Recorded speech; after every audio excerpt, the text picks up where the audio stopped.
Dia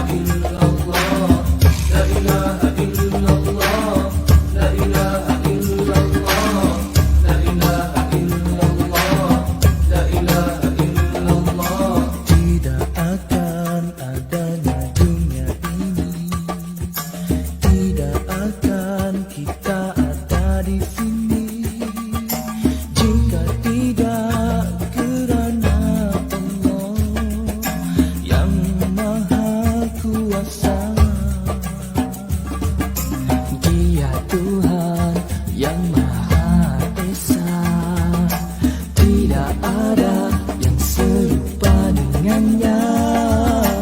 Ia wujud dengan sendirinya tanpa memerlukan sesiapa.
Okey, boleh kita mulakan? Boleh.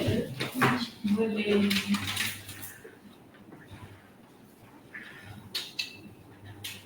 Kita Bismillahirrahmanirrahim. Alhamdulillah nahmaduhu wa nasta'inuhu wa nastaghfiruh wa na'udzu billahi min shururi anfusina wa min sayyiati a'malina. Man yahdihillahu fala mudilla lahu wa man yudlil fala hadiya lahu. Wa asyhadu an la ilaha illallah wahdahu la syarika lahu wa asyhadu anna Muhammadan 'abduhu wa rasuluhu. Amma ba'd.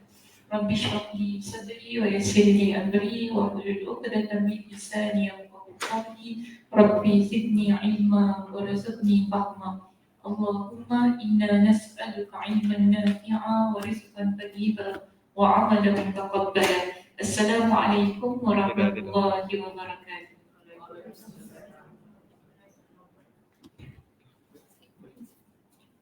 Okay, apa khabar? Semua sihat hari ni? Alhamdulillah. Puasa okey? Alhamdulillah. Ke tak puasa? Tak puasa? Suka. Tanya soalan puasa okey pun okey lah kan? Sahur semua okey lah kan? Mak-mak semua okey je. Saya yang muda-muda ni KO sikit. Mak-mak semua mesti bangun. Apa dia? InsyaAllah okey. Cuma saya nak maklumkan kuliah kita hari ni kuliah terakhir. Sebab minggu depan Good Friday, saya lupa tak. Patut cuti terus kan? Senang kan? Tak payah saya datang hari. So next week cuti umum kan? Sepatutnya kuliah kita hari ni dengan minggu depan kan terakhir. Tengok kalender, Allah. Minggu depan kita cuti umum, Good Friday. So kita tak ada kuliah lah. Ke nak kuliah juga? Jangan lah. Jangan lah. Bulan puasa tu. Struggle tu bulan puasa. Duduk sedap tau dengar. Yang duduk kan catat dengan sedap. Kita kat depan you punya struggle tu ni Alhamdulillah ikut. Kalau kena dekat dewan solat yang masjid yang faham tu kan, itu lagi struggle. Apa dia? FB live jangan lah, saya nak tidur. Kak Isha ni pagilah saya rehat. Kita pun nak rehat lah. Rehat lah, rehat tak. Ada korang nak lagi fikir. Rehat dah tak apa. Tengok kuliah saya yang lain, banyak kerja ni. Tapi public holiday semua rehat lah. Public holiday semua rehat. Okey, baik, jom. Kita mulakan pengajian kita. Muka surat berapa? 374. Baik. Hari ini kita akan mulakan perbincangan di muka surat 374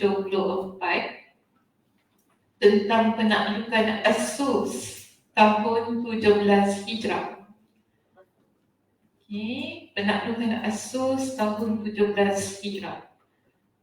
Abu Sabrah bergerak bersama pasukannya yang diiringi oleh Abu Musa Al-Ash'ari dan An-Nu'man bin Muqarrib untuk mengejar pasukan musuh yang melarikan diri hingga sampai di As-Sus. Okay, nombor 4, lihat nota kaki nombor 4 kecil di bawah. As-Sus ialah nama sebuah negeri di Khuzestan yang memiliki banyak bangunan tua.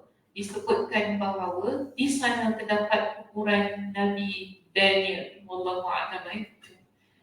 Penggunaan perkataan pun dikata disebutkan, maknanya di situ pasti ada pendapat yang lain. Okey, baik, seterusnya. Setibanya di sana, mereka langsung mengadakan pengepungan lalu menerobos masuk ke kota dan menghabisi setiap orang yang mereka temukan. Hingga akhirnya penduduk kota meminta jaminan keamanan dan perdamaian. Permintaan tersebut diterima oleh kaum muslimin. Waktu itu pejabat di As-Sus adalah Syahriar. Pejabat ini maksudnya pemimpin. Pemimpin di tempat itu, okay, namanya adalah Syahriar, saudara dari Al-Hurmudan. Akhirnya mereka semua daerah As-Sus yang merupakan sebuah kota tua, pada kota yang lama yang penuh dengan bangunan kuno dapat dikuasai kaum muslimin.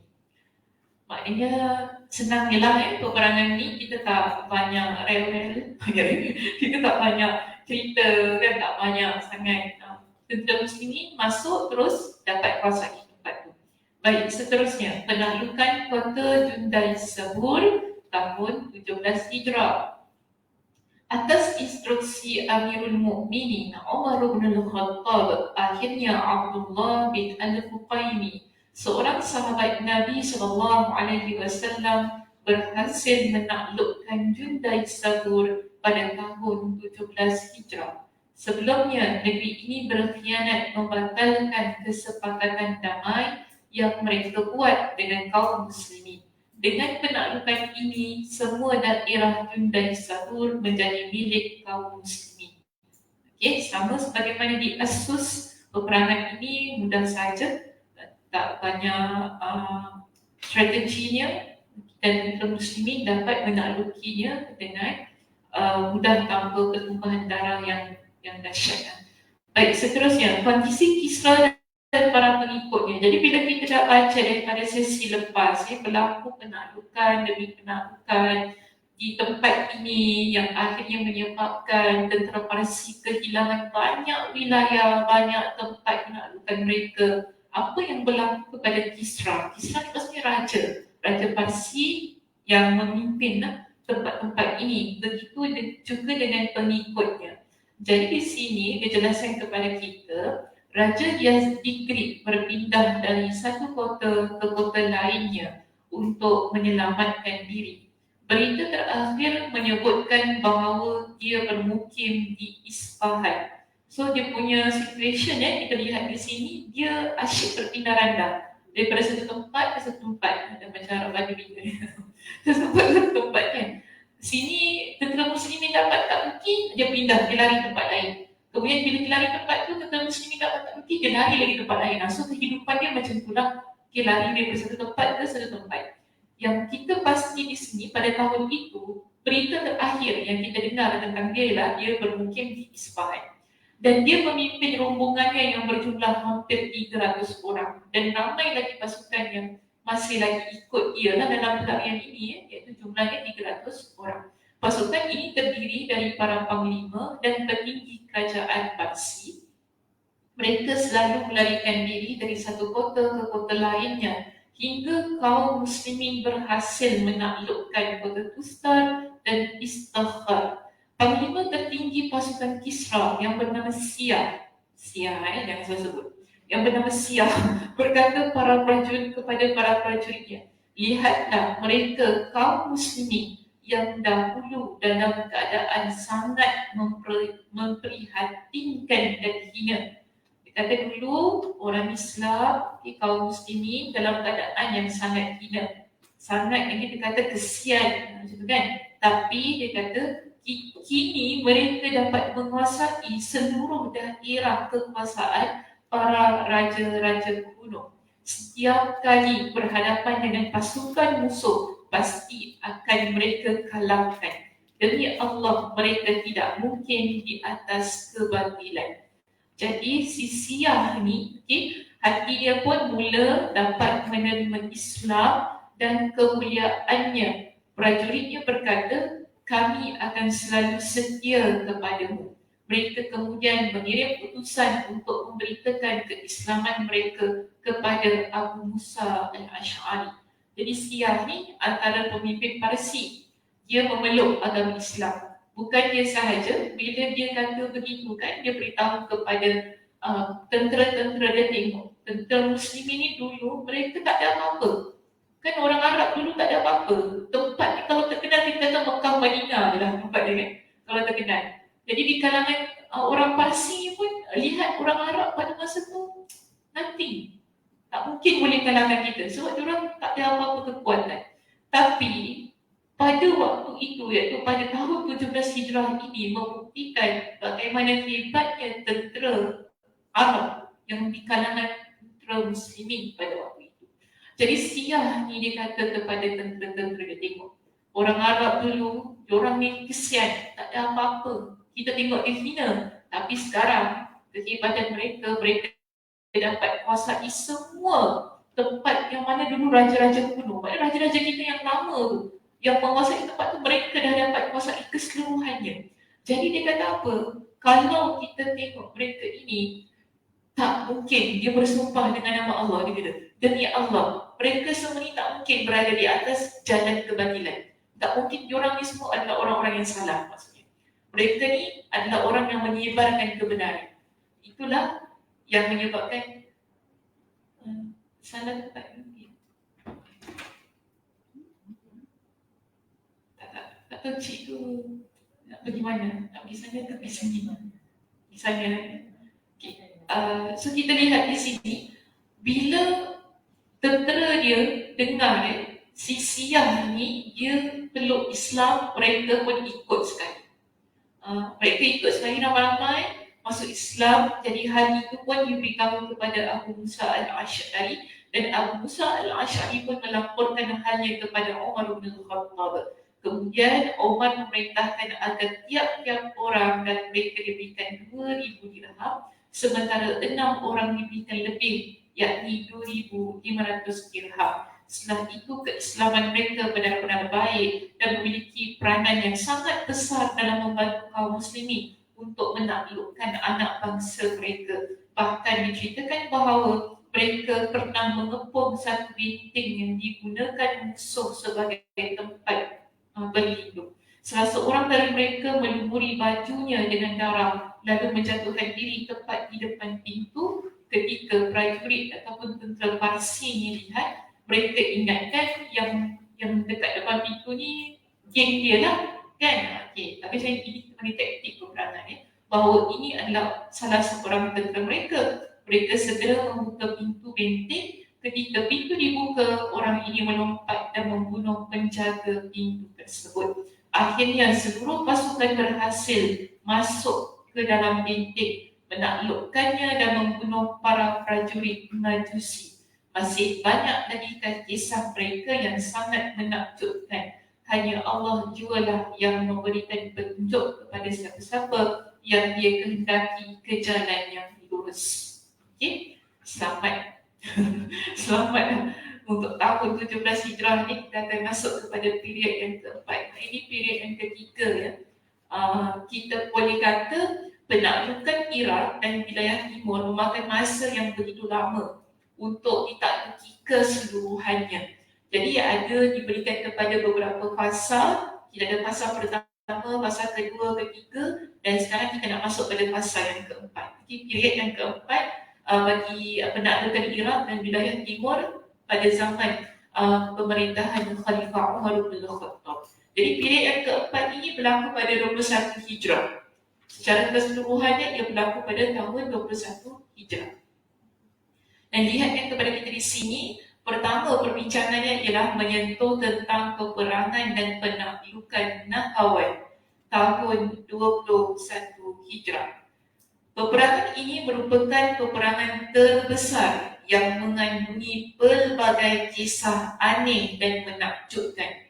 Oleh kerana itu, kaum muslimin menyebutnya dengan nama Fathul Futuh. Fathul Futuh, iaitu pembukaan tempat, pembukaan tempat-tempat penaklukan. Kerana ia sebuah peristiwa atau peperangan yang begitu hebat pada tahun ini. Jadi Ibn Ishaq dan Al-Waqidi meriwayatkan peperangan Nahawan terjadi di tahun 21 Hijrah. Tetapi di sana ada pendapat-pendapat yang lain yang menyebutkan bahawa peperangan ini berlaku pada tahun 17 Hijrah, iaitu pada period yang ketiga yang kita dah bincangkan tadi. Dan ada juga yang mengatakan bahawa peperangan ini terjadi di tahun 19 Hijrah. Jadi ada kata 17 Hijrah, ada kata 19 Hijrah. Abu Ja'far bin Jarir telah menyebutkan bahawa kisah ini terjadi pada tahun 21 Hijrah. Jadi kita ada 3 pendapat, 17, 19 dan 21. Di sini kami ni maksudnya Imam Ibn Kathir, pengarang yang menyusun kitab ini. Kami mengumpulkan semua perkataan, kami lebih condong memilih pendapat Ibn Jarir tersebut. Maknanya 21 Hijrah. Jadi Imam Ibn Kathir rahimahullah yang menyusun kitab ini dia lebih cenderung untuk mengambil pendapat Ibn Jarir, iaitu untuk mengatakan peperangan ini berlaku pada tahun 21 Hijrah. Yang mana kami telah mengumpulkan semua perkataan para ulama tentang perkara ini hingga satu perkataan dia bercampur aduk dengan perkataan yang lainnya, tetapi yang lebih tepat untuk mereka katakan bahawa peperangan ini berlaku pada tahun 21 Hijrah. Baik, apakah punca berlakunya peperangan ini? Di sini disebutkan bahawa peperangan merupakan kesan dari kemarahan Parsi terhadap pelbagai penaklukan yang telah dilakukan kaum Muslim. Kalau kita lihat bahagian 3, pasal yang ketiga, penaklukan wilayah Iraq dan penaklukan Iraq dan wilayah timur ini, kita dapat lihat ada banyak tempat-tempat yang telah dikuasai oleh tentera Muslimin yang menyebabkan tentera Parsi, yang utamanya Raja Dias Tikrit itu menjadi pelarian. Dan so kita kata, of course lah kan, orang yang pernah berada di tempat yang atas, kemudian tiba-tiba hidup sebagai pelarian, dia mesti ada dendam kesumat yang tak berkesudahan. Maka bila masuk pada period yang keempat ini, iaitu pada tahun 21 Hijrah, kita dapati dendam dia tak settle lagi tau. Padahal kalau period yang ketiga kita lihat dia berlaku pada tahun 17 Hijrah. 17 Hijrah, 21 Hijrah berapa tahun tu? 4 tahun. Maknanya tak settle tau dia punya dendam kesumat tu. Jadi 21 Hijrah ni dia berlaku balik. Kalau kita fikir, tak habis peperangan ni. Kan patut 17 Hijrah tu dah settle lah, dah selesai dah. Tentera Muslimin dah kira orang kata relax, dah tak perlu lagi berperang. Namun kenapa berlaku punca atau berlaku peperangan itu kembali di kawasan Iraq ini dan wilayah timurnya, ialah kerana dendam kesumat yang tidak berkesudahan berlaku pada tentera Parsi dan juga di kalangan rajanya lah, Raja Dias Tikrit, kerana hidup mereka sebagai pelarian. Jadi pada tahun ini kita lihat mereka ni yang dah begitu marah dengan tentera Muslimin, apa yang mereka buat? Mereka khususnya mereka berusaha nak menaklukkan kembali Al-Ahwaz, dan mereka berhasil menyelamatkan pasukan. Khususnya ketika mereka berusaha menaklukkan Al-Ahwaz, itu kaum Muslimin. Ketika mereka maksudnya kaum Muslimin berusaha menaklukkan Al-Ahwaz dan berhasil menyelamatkan pasukan Al-Ala dari cengkaman mereka. Apalagi setelah itu, mereka terus bergerak menaklukkan kota Istanbul. Ditambah lagi keberhasilan mereka merebut kerajaan Parsi di Al-Madain serta seluruh wilayah yang di bawah jajahan mereka. Hal inilah yang membuatkan mereka marah. Sementara Yazdikri berusaha menaikkan semangat kepada mereka untuk menyerang kaum Muslimin. Padahal dirinya sendiri telah berkali-kali melarikan diri dari satu kota ke kota lainnya hingga menetap di Isfahan dalam keadaan terasing dan terusir. Tetapi dia mendapat perlindungan yang kuat dari kaumnya, keluarga dan harta yang dibawanya. Dia berusaha memberikan surat kepada seluruh pemimpin wilayah yang terletak di sekitar Nahawand, baik yang berada di dataran rendah maupun pergunungan, agar mengumpulkan pasukan. Terkumpullah sebuah pasukan yang berkekuatan sebanyak 150,000 tentera. Pasukan ini di bawah pimpinan Panglima Al-Fayruzan yang digelar sebagai Bundar ataupun Dhul Hajib. Mereka mulai berunding di antara mereka dan berkata, sesungguhnya Muhammad yang datang kepada bangsa Arab tidak pernah memerangi negeri kita. Okey, jadi tenteranya yang tertinggi di sini ada Fairuzan. Ada Fairuzan bila telah dilantik kan di Nahawan ni sebagai tentera yang tertinggi, mereka pun buat mesyuarat. Bila mereka buat mesyuarat ni, dia kata apa? Pertama dia kata Muhammad, semasa dia jadi pemimpin, dia tak pernah memerangi kita. Masa zaman Nabi sampai ke kat kawasan-kawasan ini? Tak sampai lagi kan? Okey. Kemudian dia kata apa? Di situ seterusnya dia kata, demikian juga halnya Abu Bakar yang menggantikannya setelah wafat. Istilah Nabi SAW wafat, yang menggantikan Nabi SAW ialah Abu Bakar As-Siddiq. Pada masa itu pun belum lagi terjadi peperangan yang mana menyerang tentera Parsi secara habis-habisan. Okey, dia kata tak terjadi. Tapi bila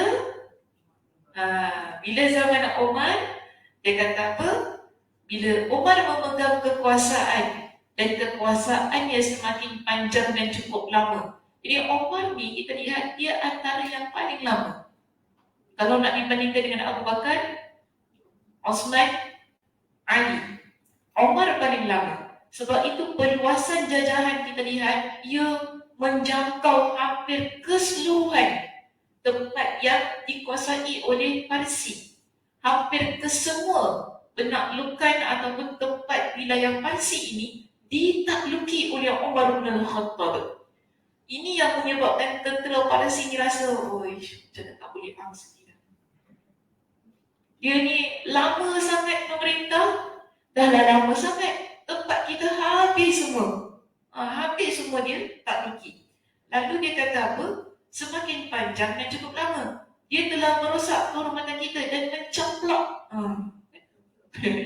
Maknanya merampas semua macam telur ceplok. Baca pun ingat makanan ni, Ustazah Sakinah ni. Sedap ya telur ceplok. Masak. Nak masak kicap boleh. Masak. Makan dengan roti pun sedap ya. Dah Sakinah. Sudah. Baru sahur pukul berapa tadi? Pukul 5 baru sahur. Lapar, memang lapar. Saya tak bohong, saya memang lapar. Lapar kita kan, ingat telur tu kan. Alah, kita kalau lapar, ingat apa semua tinggi dah. Selera. Cuba kalau masa tak puasa, tengok telur ceplok tak selera. Betul tak Kak Siti? Tengok telur ceplok. Tapi bila puasa, tengok telur ceplok dengan masak kicap sedap. Pening pula pada. Kita boleh buat Tak apa, mak saya dah boleh makan ni. Dia nak makan nasi goreng sate.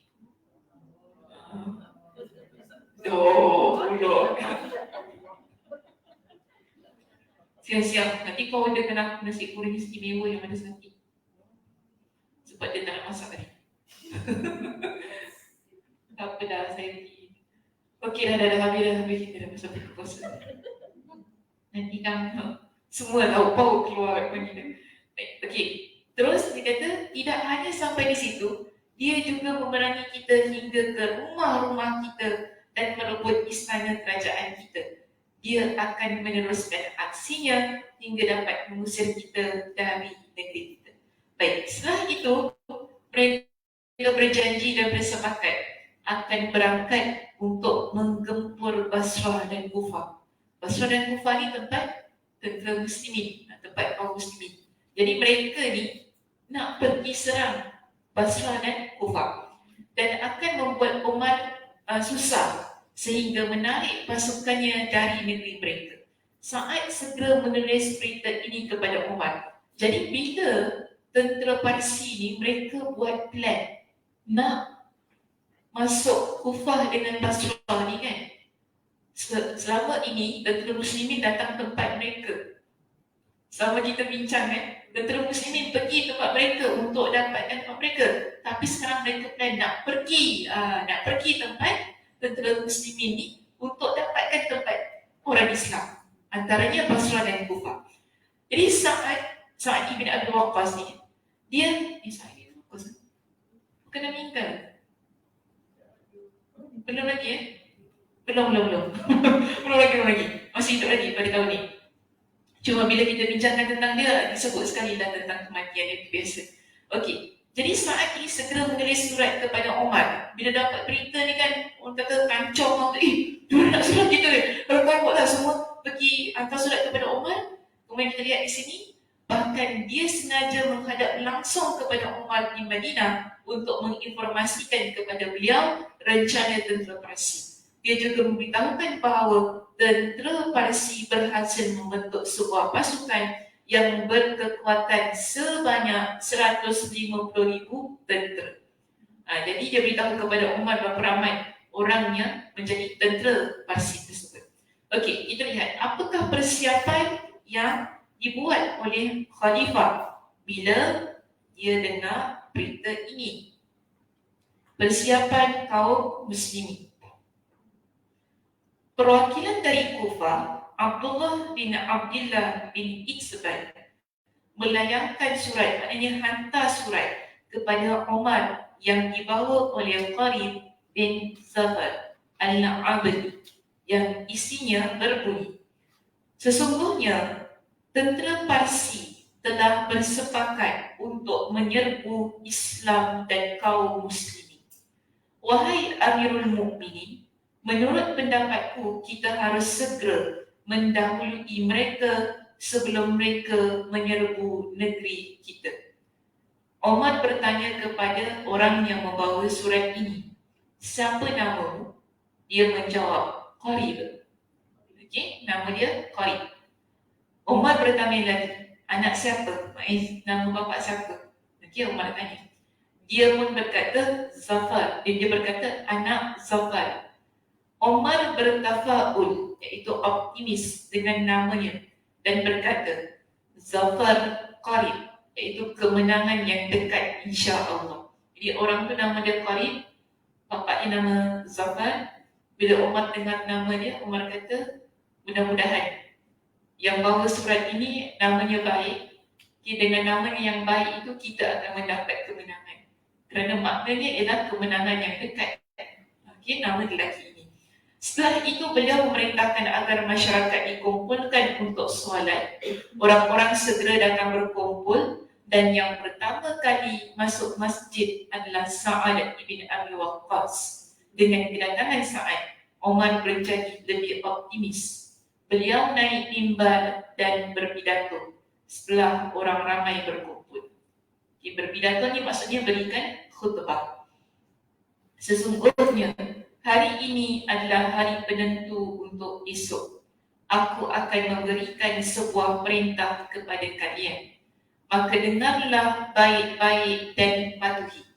Jangan kalian saling berselisih sehingga kekuatan kalian menjadi lenyap. Aku berkeinginan keras untuk maju bersama orang-orang yang berada di hadapanku hingga sampai ke satu tempat antara dua kota ini. Dua kota ini, kota Kufah dan Basrah. Okay? Lantas aku akan himbau manusia. Himbau maksudnya bawa, kirim, bawa manusia ni untuk berangkat bersamaku sebagai bala bantuan, iaitu sebagai tentera bagi pasukan Kufah dan Basrah hingga Allah memberi kemenangan kepada kita. Bila Umar berikan khutbah ini, maka bangkitlah Osman, Ali, Talha, Az-Zubair, Abdul Rahman ibn Auf. Ini semua di kalangan sahabat Nabi ya. Dan beberapa orang dari pemuka kaum muslimin. Masing-masing mereka memberikan nasihatnya yang syarat dengan kebaikan. Akhirnya mereka sepakat agar Umar tidak keluar dari Madinah. Jadi mereka sebab kalau kita baca khutbah ini, kita faham Umar akan berangkat bersama-sama dengan tentera muslimin untuk mengumpulkan ramai lagi orang yang berada di Basrah untuk serang tempat tu kan. Tapi di sini bila Osman, Ali, Talha, Az-Zubair, Abdul Rahman bin Auf ni dengar mereka membagi saranan, dia kata Umar sebaiknya jangan keluar. Umar stay di Madinah. Jadi Ali kata apa di sini? Belum sampai lagi. Cukup baginya hanya dengan mengutus para utusan dan tetap memberikan instruksi, maknanya instruction, serta idea-idea kepada para utusan tersebut sambil mendoakan mereka. Ali berkata, wahai Amirul Mukminin, sesungguhnya kemenangan dan kekalahan itu tidak terletak pada banyak ataupun sedikitnya pasukan. Kita kalah dan menang bukan terletak pada ramai ataupun tidaknya jumlah tentera kita. Okay? Dia kata, dialah Allah yang akan memenangkan agamanya dan memuliakan pasukannya serta menurunkan bantuan para malaikat hingga agama ini menjadi seperti sekarang ini. Kami sangat yakin dengan janji Allah dan dia pasti akan menepatinya. Adapun kedudukanmu atas mereka, wahai Amirul Mukminin, persis iaitu sama sebagaimana pendulang yang mengumpulkan pasir kemudian menahannya. Setelah diayak, dia akan segera melepaskannya. Tidak akan pernah berkumpul dalam ayakan selama-lamanya. Orang Arab yang ada sekarang, walaupun jumlah mereka sedikit, tetapi mereka akan menjadi banyak dan mulia dengan agama Islam.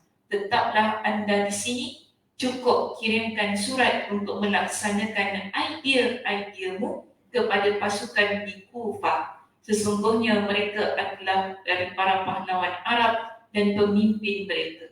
Cukup diberangkatkan 2/3 dari seluruh pasukan yang berada di sana dan 1/3 lagi menetap dan berjaga-jaga di tempat. Kemudian kirimkan surat kepada tentera di Basrah untuk mendatangkan bantuan. Umar, dia bila didengar, ni siapa cakap tadi? Ali. Umar bila dengar Ali cakap macam tu kan, dia rasa kagum dan gembira dengan idea cemerlang Ali tersebut. Kebiasaannya Umar jika bermusyawarah, dia tidak akan memutuskan terlebih dahulu hingga berkonsultasi dengan Al-Abbas. Jadi dia tanya kepada Al-Abbas tentang saranan Umar tadi.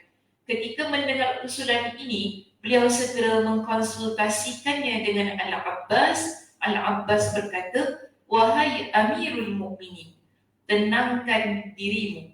Sesungguhnya pasukan musuh berkumpul dan bersekutu disebabkan keinginan mereka membalas dendam atas musibah kekalahan yang menimpa mereka. Jadi Al-Abbas kata apa? Al-Abbas kata apa kat sini?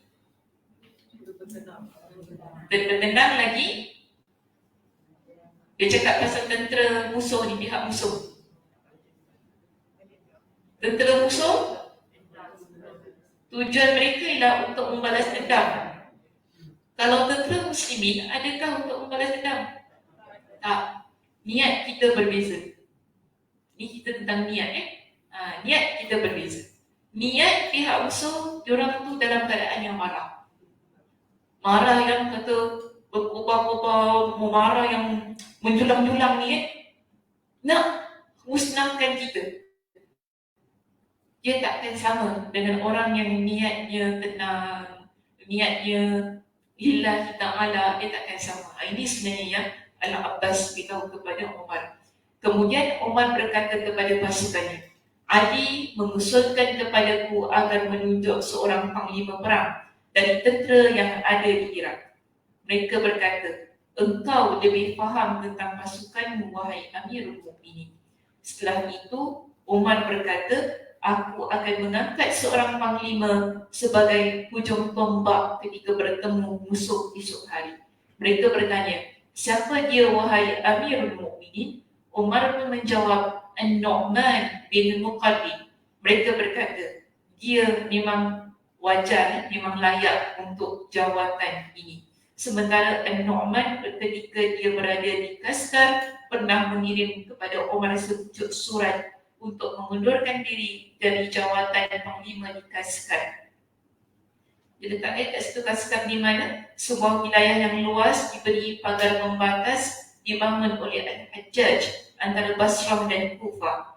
Dia juga pernah meminta agar beliau memerangi penduduk Nahrawan. Sekarang Umar memenuhi permintaannya. Setelah itu Umar menulis surat kepada Huzaifah agar berangkat dari Kufah membawa sebahagian tenteranya. Umar juga memutuskan surat kepada Abu Musa al-Ash'ari agar membawa para tentera Basrah ke tempat tersebut. Okey, sampai situ saja perbincangan kita pada hari ini. Apa pengajaran yang boleh kita dapat daripada keseluruhan perbincangan? Ada sesiapa yang nak kuatkan? Silakan. Ya, Cik Maria. Masya Allah, tabarakallah. Saya tak terfikir tentang tu. Beri nama anak nama yang baik-baik, betul lah. Kita nanti pun akan dipanggil nama kita di padang mahsyar dengan nama-nama kita yang baik. So bila kita ada nama yang baik, mudah-mudahan ia sesuatu kebanggaan yang ada bagi diri kita. Jangan bagi nama yang maknanya bukan-bukan lah. Kan? Di sunnahnya Nabi SAW, bila beri nama anak ni, lihat kepada nama yang baik. Sebab tu juga pada zaman Nabi ni ada banyak nama-nama sahabat yang ditukar, nama-nama di kalangan sahabat juga yang ditukar oleh Nabi SAW. Mungkin kerana maksudnya, kerana ada contoh hamba kepada berhala kan, Abdullah Uzza contoh. Jadi Nabi tukar bila dah masuk Islam tukar. Tapi kalau sebelum Islam tu namanya okey, kemudian selepas Islam namanya nak dikekalkan kerana maknanya okey, tak ada masalah. Tak ada masalah. Okay. Tak perlu, dia bukan satu kemestian dia tukar nama bila kita peluk agama Islam. Kalau namanya baik, alhamdulillah. Kalau dia Cina, dia non-Muslim, dia masuk Islam. Kalau reti namanya baik, alhamdulillah. Cuma orang kata nak juga dah ada nama Islamnya lah begitu. Kan? Macam kita nama kita semua nama-nama orang Arab. Cuma Kak Siti Sujia tu bukan nama orang Arab lah. Kan? Siti Sujia bukan nama orang Arab. Aisyah nama Arab. Kak Nurza bukan Ramna bukan. Kan? Ramna. Cik dia nama dia macam Glamour lagi apa dia? Apa? Razia. Rodia lah yang kalau bahasa Arab kan. Cuma orang Melayu kan ada ejennya Razia kan. Kalau bahasa Arab Rodia. Ada juga orang kata kan Cik lah dia punya tempias orang. Liza nama Aliza bukan nama orang Arab. Nama-nama bangsa kita lah kan. Nama bangsa kita. Sakinah nama orang Arab. Kan bila saya ingat bila saya belajar dekat kampus ni, ada satu orang Arab yang tanya nama saya siapa. Saya kata Sakinah. Dia kata nama orang Arab dia cakap bahasa Arab. Nama orang Arab tapi awak bukan orang Arab saya orang Melayu dia cakap. Oh itulah nama Arab kenapa tak pakai nama Melayu Melo kot. Melo kan nama-nama orang lama kan. Melo, Mawar. Lagi apa nama selalu? Melati, Rasulullah nama bunga tak ada. Dulu ada bunga kalau perempuan mesti nama bunga tak ada idea. Saya cari nama saya dekat Google, dekat Google. Kat Google? What's the meaning? Sekali saya found out that it's actually Indonesian. Allah. Oh, ada nak ada makna? No, saya tak tahu because many years back, Sujia, saya pergi my brother-in-law house lah. Sekali terus dia nyemit. Kali saya dia panggil Sujia, saya terperanjat. Kali nama umi dia Sujia. Kali saya tanya dia, Sujia nama orang Indonesia. Dia bilang, Oh, disappointed dah. Kenapa disappointed? Okey lah. Kita kan ada orang Jawa kat situ orang apa? Mau saya tanya bangsa. Mix lah, because my father macam Indian kan. My mother dia punya mak daripada Indonesia. Okey lah, maknanya ada keturunan tu kan. Jawa macam saya, mak Jawa bapak boyan. Kelas. Mak Jawa bapak boyan kan. Jadi kita ada darah orang kata ada darah Indonesia. Janganlah disappointed. Tak nama Arab dia. Tukar nama lah. Kita yang angkat sini. Dah sudah kat Siti umur dah berapa? Umur dah berapa nak tukar nama kalau kita teenagers lagi, umur kita 16-17 bukan nama sedap sikit benda ni. Umur dah berapa dah tukar nama ni. Tapi yang penting dia tak mengandungi makna yang tidak baik dalam Islam. Ya. Yang penting dia tak mengandungi makna yang tidak baik, kita kata Alhamdulillah. Itu nama kita kan, dah sudah. Alhamdulillah. Okey, dah pertama, panjang pula kita pasal nama. Okey, yang kedua. Yang kedua, ada sama-sama nak buatkan? Ya, silakan. Seseorang tidak semestinya sama selama-lamanya. Misalnya Datuk Islam dulu disebabkan hina, miskin, jika mereka berusaha, kemudian mereka berubah. Okey, kita ambil macam ni. Tadi Kak Nim kata keadaan kita boleh berubah. Dia tidak akan sama. Contoh dulu tentera muslimin dilihat dalam keadaan yang hina, tidak memiliki apa-apa, tapi akhirnya keadaan masa itu menunjukkan bahawa orang Arab atau orang muslimin pada waktu itu dipandang hormat atau dipandang tinggi oleh tentera Parsi dan menjadi ketakutan oleh tentera Parsi itu. Padahal dulu tentera Parsi orang takut. Parsi dengan Rom tau dulu. Pada zaman Nabi, yang paling ditakuti Parsi Rom. Kerana dilihat sebagai memiliki kekuatan yang begitu hebat. Okay, bila mereka pergi berperang, sesiapa yang mereka perang pasti kalah. Sebab tu Rom dengan Parsi, bila kita bincang tentang mereka ni sombong. Bila dengar tentera muslimin nak perang kan, mereka semua, alah, orang Arab tentera muslimin nak perang kita ni orang kata lebih pro, lebih pro dalam peperangan ni nak bandingkan mereka. Tapi Allah Subhanahu Wa Taala tunjukkan kesombongan dia tidak boleh bawa ke mana. Kan? Dia bangga, mereka bangga dengan keturunan mereka bangga dengan kekuatan mereka. Akhirnya Allah tunjukkan orang yang dulu mereka pandang hina, akhirnya berada di tempat yang teratas. Masya Allah, tabarakallah. Begitu juga dalam hidup kita. Mungkin dulu orang tengok kita tak ada apa-apa. Macam saya. Dulu orang tengok Sakinah. Apa? Ada orang nak tengok saya? Ada. Dulu orang tengok Sakinah dulu. Ustazah ajar Quran je. Dulu saya ustazah ajar Quran. Ajar Iqra. Orang tengok Sakinah. Tak ada mana. Orang pandang saya senang mata. Kan? Tak ada apa. Tapi sekarang, kita tengok kan. Yang bukan saudara pun mengaku saudara. Ni manusia. Terus terang saya kata, ini manusia. Tak saudara pun dia mengaku saudara. Saya pun pelik, siapa cakap saudara? Tak tahulah Ustazah, dia kata dia saudara Ustazah. Siapa nama? Kita mesti kenal saudara kita, takkan dia tak kenal saudara kita. Siapa? Tolong, Ustaz tu kata dia saudara Ustazah. Ustaz mana pula saudara saya? Lagi-lagi kalau dia Ustaz, kan? Saya mesti kenal kalau dia saudara saya. Tu sebut nama tak lah, Ustazah tak kenal lah. Kan? Lepas tu nama Ustaz tu Ustaz Arab tu, saya ni boyan. Kalau Abang ambil ahli tu memang saudara saya. Itu pakcik kepada bapa saya. Okay? Abang Ustaz ambil ahli. Ustaz Jaafar semua anak dia. Kalau tentu semua memang keturunan saya lah. Itu memang saya kenal lah. Kalau itu betul. Saya tak nafikan. Okay? Abang ambil ahli tu. Jadi kita kata, kalau boyan tu memang ni kata nama dia Syed. Apa? Syed?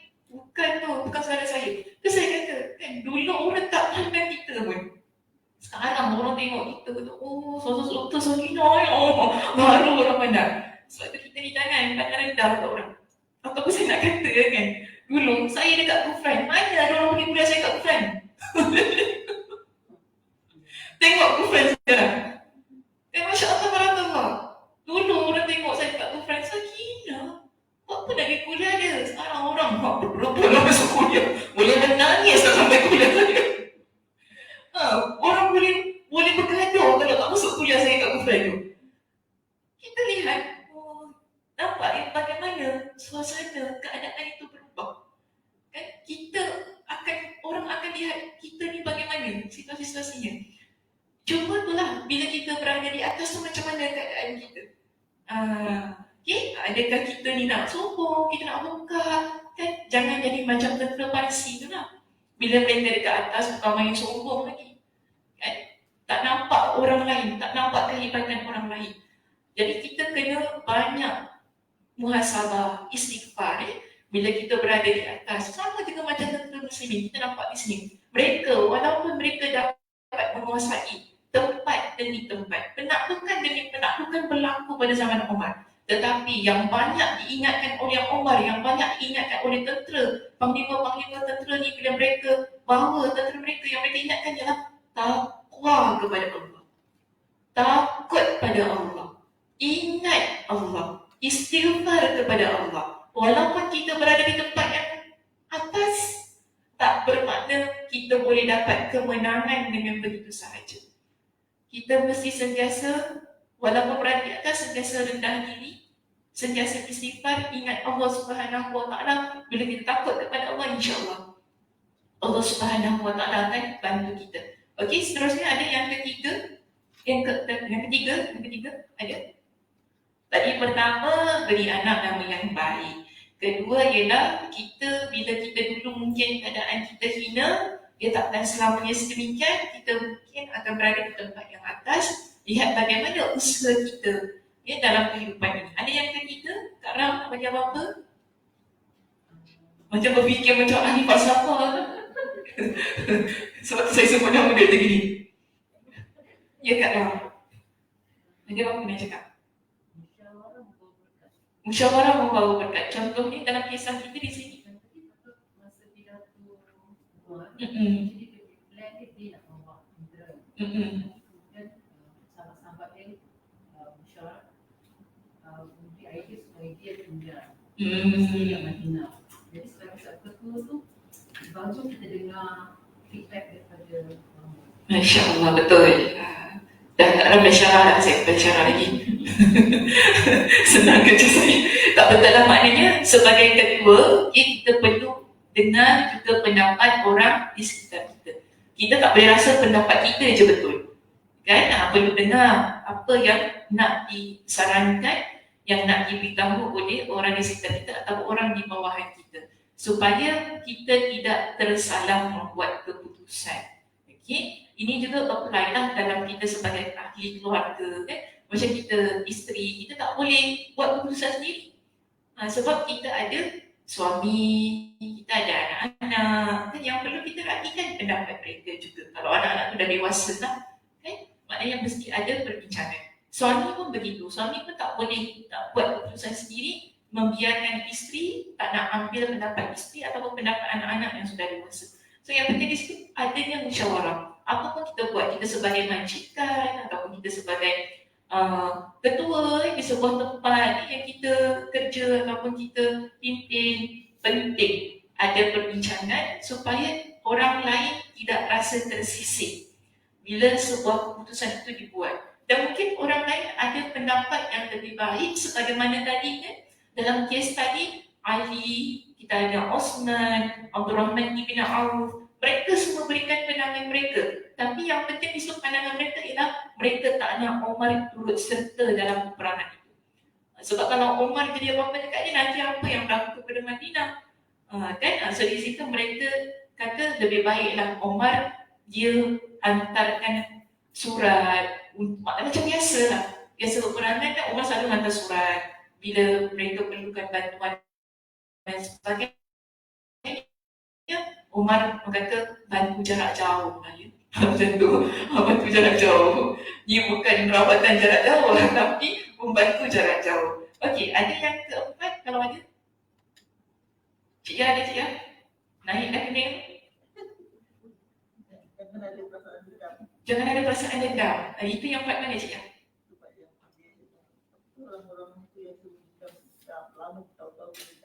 Orang mana? Orang-orang tu, sebab dia kata orang-orang tu. Orang mana? Tentera Parsi. Cakaplah tentera Parsi. Orang-orang tu orang-orang tu orang mana? Orang Parsi. Ada tentera Parsi yang dikalahkan oleh tentera Muslimin. Mereka ini penuh dengan dendam kan. Jadi cik yang besar kita menjadi orang dengan dendam. Dengan dendam. Yelah, dendam ni dia tak bawa ke mana kan. Kita kalau hidup penuh dendam ni, adakah kita bahagia? Tak bahagia. Tapi kalau kita nak hapus dendam tu, pertama kena buat apa? Maafkan. Boleh maafkan? Terus terang Mungkin mengambil masa tapi insyaAllah mengambil masa. Memaafkan dia mengambil masa. Kita tak kata kalau hari ni orang buat salah pada kita, hari ni kita kena maafkan dia. Tak. Kan gitu kan. Mestilah sebab orang dah lukakan hati kita kan. Bukan senang kau nak baik kan. Kan tak so sakit hati tu. Sakit hati dia tiba nak suruh aku maafkan dia. Banyak cantik muka dia. Kita kena banyak cantik muka dia. Dia dah maki aku berbangkul-bangkul. Tiba-tiba kau nak suruh aku maafkan dia. Dia boleh belah kita. Kita macam tu, sebab kita sakit hati. Kita rasa geram dengan dia kan. Tapi adakah kita nak simpan benda tu sampai bila-bila? Kita tak akan bahagia. Hati kita akan sakit sampai selama-lamanya. Kita tak nak letakkan sakit hati tu dalam diri kita kan. Sampai kita mati. Kita kena belajar memaafkan. Walaupun dia mengambil masa. Mesti ada niat nak maafkan. Mesti ada usaha. Kalau tak ada niat tu yang susah tu. Tak ada niat langsung kan. Tak nak, memang tak nak. Jangan cakap tak nak. Niat tu tak ada. Tapi kalau kita ada niat, yelah, memang aku ada niat cuma macam susah kan susah. Maknanya niat tu ada, dia mesti selalu ada usaha. Dia mesti ada usaha. Whatever you say will affect you punya mind, jiwa, tindakan. Kenapa? Kenapa ketawa Kak Isha? Yes. nak translate balik dalam bahasa Melayu macam Oh, that's why, betul. Tak apa, cakap je. Yang penting jangan cakap bahasa Cina, bahasa Tamil lah. Itu saya tak faham.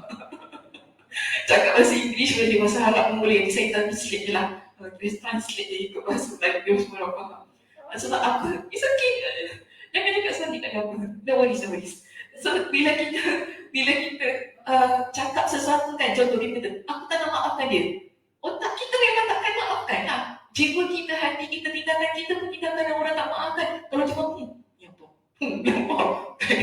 Gambar macam tu lah. Tapi bila kita, hati kita kan, orang kalau buat salah dengan kita, bila kita tengok dia, walaupun dia tak cakap apa-apa dengan kita kan, dia rasa macam tak bersalah, muka dia pusing dia. Muka dia macam biasa je, begitu happy kan.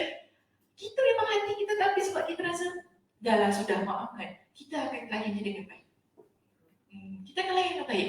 Kita senyum, kita bergurau dengan dia kan. Sebab dalam hati kita walaupun ada sakit tu kan, kita kerana kita dah ada niat nak maafkan dia, insya-Allah lama-lama dia akan heal, lama-lama kita akan boleh adapt dia dengan situasi tu. Lama-lama okeylah, tengok je lah muka dia dengan penuh kasih sayang.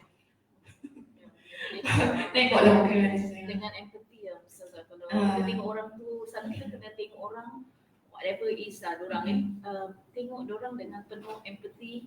Ihsan lah, empathy is ihsan. And then selalu ingat like kita settle score kat dunia sebab saya tak nak jumpa siapa-siapa lah ke akhirat in the sense that kita settle score kat sana. Nanti dah nak masuk syurga lah insya-Allah kan. Dah kena panggil. Dah kena panggil. Belum lagi ni dengan Zahir. Ada pun nak settle dengan si Zahir. Cakap Allah. Itu pentingnya kenapa kita memaafkan. Okey, pentingnya kita meletakkan keegoan. Kita lihat pada zaman sahabat ni, pada zaman Nabi, mungkin kita kata itu zaman Nabi, zaman sahabat kan, keimanan mereka, orang kata keimanan yang kita tak boleh challenge. Yes, tapi kenapa ada orang macam tu? Sebab Allah nak kita ambil contoh. Ada manusia, orang buat salah macam mana pun, dia boleh ikhlaskan. Dia boleh lapangkan jiwa dia, maafkan. Boleh gitu. Masya Allah, barakallah. Boleh. Maknanya kita kena usaha. Kita kena usaha itu saja. Sebab tu Allah tunjukkan kepada kita ada manusia yang begitu. Kan sebab tu juga Allah sebutkan dalam Al-Quran, wal'afina 'anil nas.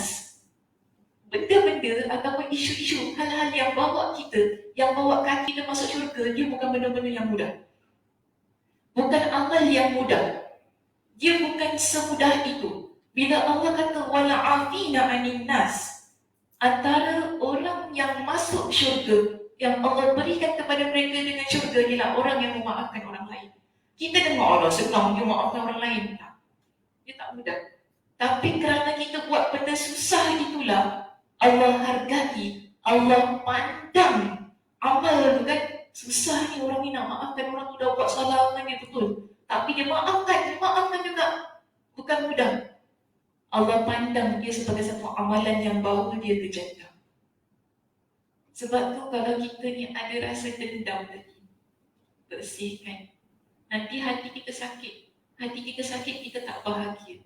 Bila dia tak bahagia, itu yang buat kita rasa dengki. Tengok dia gerak, dia dengki, dia kecil besar je aku tengok dia. Alamak, tangan aku ringan. Dia punya rasa gitu. Ringan je aku tengok ini. Rasa nak kenal pun ada juga. Kalau bahasa aku kat snack lah. Tapi tak, kita dah sudah. Itu maknanya rasa-rasa yang kita ada pada period pertama. Pada masa pertama tu kan. Setelah masuk pada masa kedua, ketiga dah sudah lah. Lapangkan, maafkan dan buat macam biasa sudah. InsyaAllah kita tenang, hati kita relax kan. Kita tak ada rasa nak nangis. Kita dah lepaskan semuanya. Maknanya kita ikhlaskan semuanya.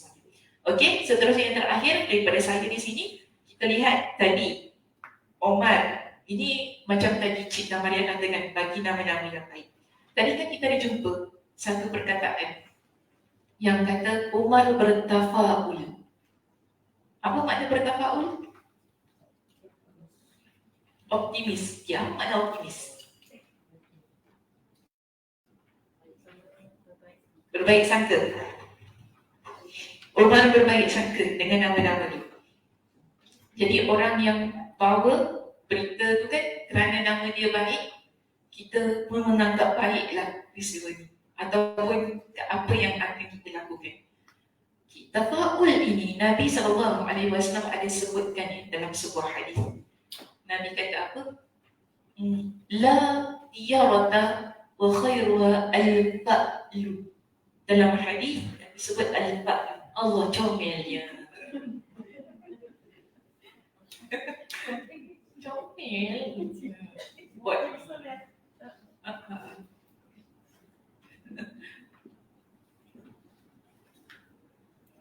Al-fa'lu. Itu yang datang tadi kalimat bertafaul. Okey? Tafaul. Jadi Nabi sebut dalam hadis al-fa'lu ni satu yang baik.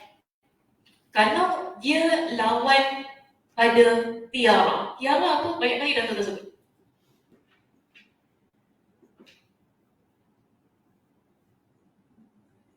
Ya, Kak Zah, tiara apa Kak Zah?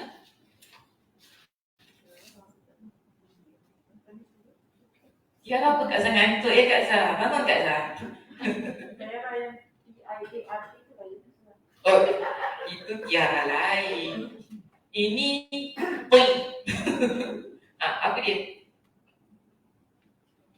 Tak ingat ke Kak Zah? Banyak kali lah Kak Zah. Tapi ingat. Kak Has ingat Kak Has? Tak ingat juga? Oh, sedih. Tak lama. Nasi urut. Saya kata. Oh, kata ayah apa? Tatayul. Sama lah ni adik-beradik. Subhanallah. Jadi tafakul kan? Tafakul. Kalau tu tatayur, nampak macam lain kan? Tapi sama daripada word yang sama. Tatayur. Ini tafakul. Tatayur. Okay? Tapi boleh sebut al-fa'lu juga. So dia lawan.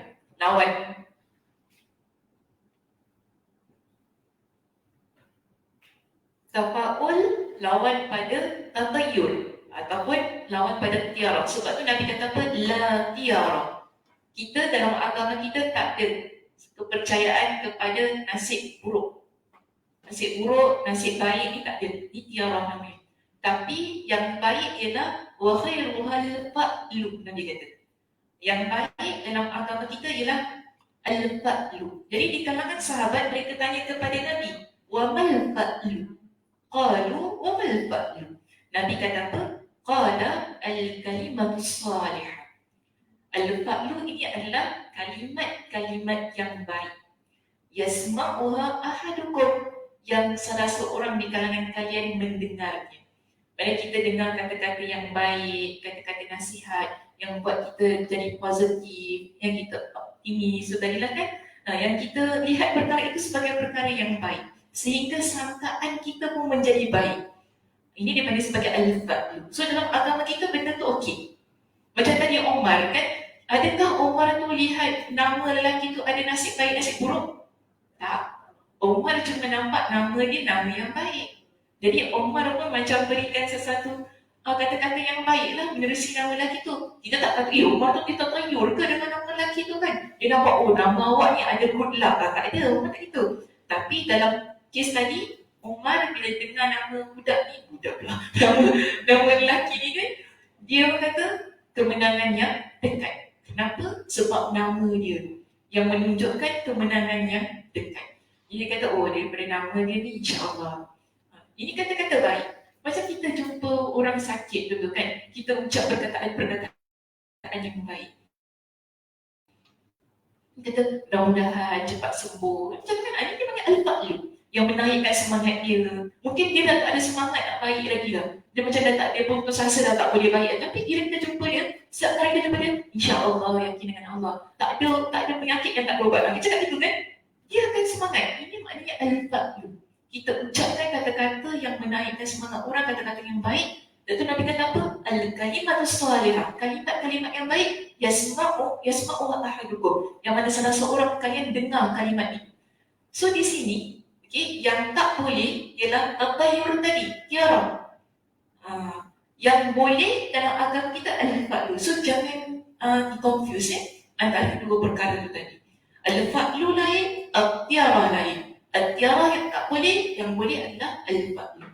Okey, itu sahaja. Ada apa-apa yang nak tambah? Ada soalan? Tak ada ya? Pukul berapa dah? 11.15. Awal sikit habis lagi. Selalu macam dekat 11.30 kita habis. Okey, betul? Ada? Kenapa? Bila buka? Mana? Bila buka kuliah? Masya Allah, bila kuliah sekejap ya. Minggu ketiga. Syawal. Hari Raya bila? Puasa belum seminggu. Hari Raya bila? 3rd Mei kan? 20 hari bulan. Minggu ketiga Hari Raya. Kita buka kuliah. Minggu ketiga Syawal. 20 hari bulan. Jangan risau, nanti saya bagi reminder dekat saya punya social media. Di IG, kat Telegram. Kita akan beritahu date bila kuliah-kuliah saya buka. Okey, itu sahaja untuk kuliah kita bagi bulan Ramadan ni. Ingat, minggu depan tak ada kuliah sebab kita dah cuti. Nanti buka kuliah 20 Mei. Okay, insyaAllah lama cuti tu sebulan. 5 minggu. 5 minggu. Sebulan lebih insyaAllah. 5 minggu tu. Okey, mudah-mudahan Allah Subhanahu Wa Taala, memang sudah habis ni. Allah Subhanahu Wa Taala berikan kesihatan. InsyaAllah Allah panjangkan usia kita. Kita jumpa pada minggu yang ketiga, Hari Raya nanti. InsyaAllah mudah-mudahan semuanya dapat berhari raya, dapat menjalani puasa dengan baik. Okay, ada apa-apa nak cakap? Nak cakap selamat Hari Raya boleh? Belum lagi lah ya. Okey, insya-Allah saya tutup dengan tasbih kafarah. Subhanakallahumma wa bihamdika asyhadu an la ilaha illa anta astaghfiruka wa atubu ilaik. Assalamualaikum warahmatullahi wabarakatuh.